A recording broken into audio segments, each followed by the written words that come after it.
can see your slides and hear you. You're good. Okay, yeah, thanks.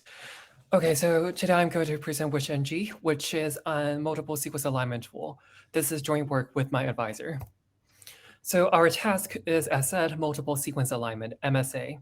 So despite the recent maturity of tools such as MAFT, Cluster Omega, PASTA, multiple sequence alignment is still a hard problem. For example, methods that scale tend to have low accuracy on large data sets, and the most accurate methods, such as MAFLincy, they can scale badly. So, for example, even aligning 1,000 sequences of 1,000 base pairs, we are still improving on that. But given how multiple sequence alignment is useful, for example, for protein structure prediction, for phylogeny estimation, we want to do them well, meaning accurately. So the specific variant of problem we deal with is called multiple sequence alignment with sequence length heterogeneity. What this actually means is that we basically, let's just look at, for example, one empirical data and its sequence length profile. We see that there's a wide range of sequence length here. And what we observed previously from 2015 from this lab is that standard methods, such as using MAFT or Cluster Omega, they tend to degrade in accuracy when running on sequence with like this type of length profile. So one solution, naive idea, is to simply, well, what if we can just consider like a subset of sequence that have homogeneity with the sequence length? For example, let's just pick like this peak as the backbone sequence, so-called. We just align this backbone using off-the-shelf methods, and we still have these sequences that are still unaligned. Well, we just add the rest back in, and that's where the algorithm design actually comes in, because we don't know how to add in these sequences to the off-the-shelf alignment on the backbone sequences. So this idea can be implemented using a single HMM. So you just select the backbone according to some heuristic, align them, and that's called the backbone alignment. You build a single hidden markup model using the popular Hammer suite on the backbone MSA. And then since HMMs allow you to do local alignments, so for each of the sequence unaligned called query sequence, you just run HMM align to align the query sequence against the backbone. And you merge all the aligned query sequences like in, and that's it. But in the past decade, we have also observed that instead of using one single HM, which tries to capture the entire diversity of our sequences, it makes sense to build an ensemble, a hierarchy of HMs based on the phylogeny. So take the backbone MSA, infer a tree on it, decompose it, and then you just like on different diversity radius, you just can like build different HMs. Presumably, for example, this HM will capture sequences that are more related to this part of the tree better, so hence performing better local alignments. But the problem is that we now have a lot of like these like generative models, HMs, and they each induce one so-called extended alignment. So by extended alignment, I just mean, for example, let's just look at this HM. There's this backbone sequence in sort of blue-black, and then it will align the query sequence pictured in red here in this position. But a different HM built on a different part of the phylogeny will have like, might align it this way. So these two extended alignments are different. Well, then which one do we use? Do we combine them? Do we choose a single one of them? And that's sort of the big question here. So in 2015, a method from our lab says that, well, HMs, they can give fitness scores.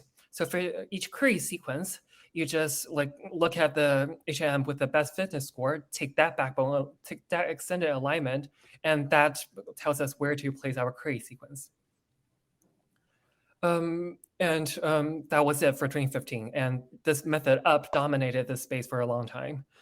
Very recently, this new method called Witch from our lab says, well, if you're only using the top fitting HM, you're throwing away a lot of information. Like, for example, what about the rest of the HMs? They still inform a way of like combining the query with the backbone. So it says, like, let's just use, like, for example, 10 top fitting HMs. But as we see in the previous slide, different HMs give different extended alignments, hence different like positions these query sequences go. And which just uses a consensus alignment method. Like, these are extended alignments, you compute a consensus from them. You inform them by the fitness score, and now you get a consensus alignment from all these different extended alignments. And that's one way to place a query sequence into the backbone. And we resolve this problem. So that induced an improvement, as we can see from this slide. So on the left, we have comparing the accuracy of which against up. And this is an error, so the lower the better. So what we see here is that red, which is which, in general has lower error than up. So that's great. We improved on up in accuracy on the alignment. But for running time here, we see that which can be much slower than up, sometimes drastically so, for example, on SDR. These are all done on HomeFam, which is a popular protein benchmark for alignment. And these are very large data in terms of the number of sequences. So, well, we want accuracy improvements, but we don't want to make our pipeline too slow. So how can we solve this? So investigating further, we found that what makes which slow is basically it uses a very heavyweight algorithm. So remember that these HMs give different extended alignments. And we have to resolve this somehow by computing a consensus alignment. And this consensus alignment method actually relies on Markov clustering, a clustering method designed for much larger scale data, and it's an expensive heuristic. And that's the focus of this talk. The rest, including some basically we are working with a legacy code base. Things are going to be slow if we don't clean up there's also work done in the coding part, but I'm going to omit the details here. So let's look at the first part more carefully, how we can make this heavyweight algorithm design faster. So as stated, the problem here is that different HMs, let's just say we are looking at the top 3 fitting HMs, so HM 1, 2, 3, they each give different extended alignments. So we see that the query sequence in red is being placed differently. And which looks at this and says, let's just compute a consensus alignment on these 3 alignments. And how it actually does it is what requires us to look closer into GCM. So GCM, graph clustering merger, says that we are going to build a bipartite graph generated by these 3 alignments. So this bipartite graph has 2 parts. The top part, the red part, is generated by the positions from the query. So we have 3 nodes. The bottom part is generated by the columns of the backbone alignment. So we have 7 columns here, and I accidentally draw 6 nodes in the bottom. But and we have weighted edges between these nodes. So the weights are informed by the fitness score and the homologies. So after you get this graph, GCM says we're going to cluster it, we're going to clean up it, and that's it. Basically magic, and it's opposite alignment. But if we look at this graph closer, something interesting emerges. So this is a weighted undirected bipartite graph. There's a natural optimization problem here, which is that we want to select the maximum weight matching so that no 2 edges ever cross. So for example, just looking here, what are the edges we can choose to match the 2 components such that they just never cross geometrically? I have the precise definition here, but I'm going to omit it, actually saying it. So this problem is actually solvable by a 2-dimensional dynamic programming algorithm. Let's just say Smith-Waterman. So to apply Smith-Waterman to this, you just set the gap penalty to be 0. And you set the score matrix, the reward for matching, for example, Q1 and B1, these 2 positions, so to speak, set it to 1. And similarly for Q2, B2, and the rest. And then you run Smith-Waterman on this graph, and then you get a valid alignment induced by this. So the nice thing about this is that GCM, the graph clustering merger thing that uses clustering, actually has an implicit optimization problem. And this natural optimization problem is actually the implicit optimization problem. So instead of running clustering and doing cleanup, which is kind of expensive, we just run Smith-Waterman. And we solve the implicit optimization problem exactly, and we do it in a much simpler way.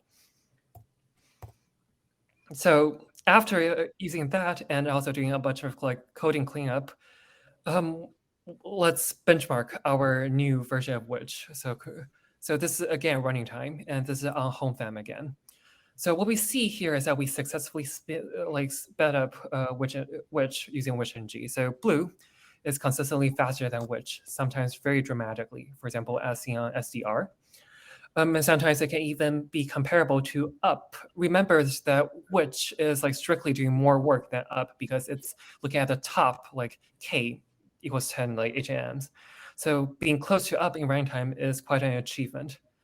Also omitted here is that we kind of changed the algorithm, so it will be nice if we preserve the accuracy, and it indeed preserves the accuracy, but the results are just not shown here. So the takeaway here is that we developed WHNG, which is an improvement over which the previous state-of-the-art method in the space in speed. That's due to faster algorithm design, better coding, and it has indistinguishable accuracy. So a successful replacement, so to speak. So for future work, we sort of only evaluated our method on alignment accuracy. A lot of us care about phylogeny estimation, abundance profiling, things like that, the downstream analysis. It'll be nice to do more on that space. And also recently our lab has been developing a lot of these methods. For example, the improvement to up v2, a speed improvement, HM merge, and also SALMA. It will be nice if we have one method to like essentially unify all of these methods so that we don't have the problem of which one to choose in terms of data. And yeah, and this work is supported by NSF and also by Sandia National Labs LDRD. And thanks to them for their support. Yeah, and that's it. Well, thank you, Dr. Baqiao. Is there any question here?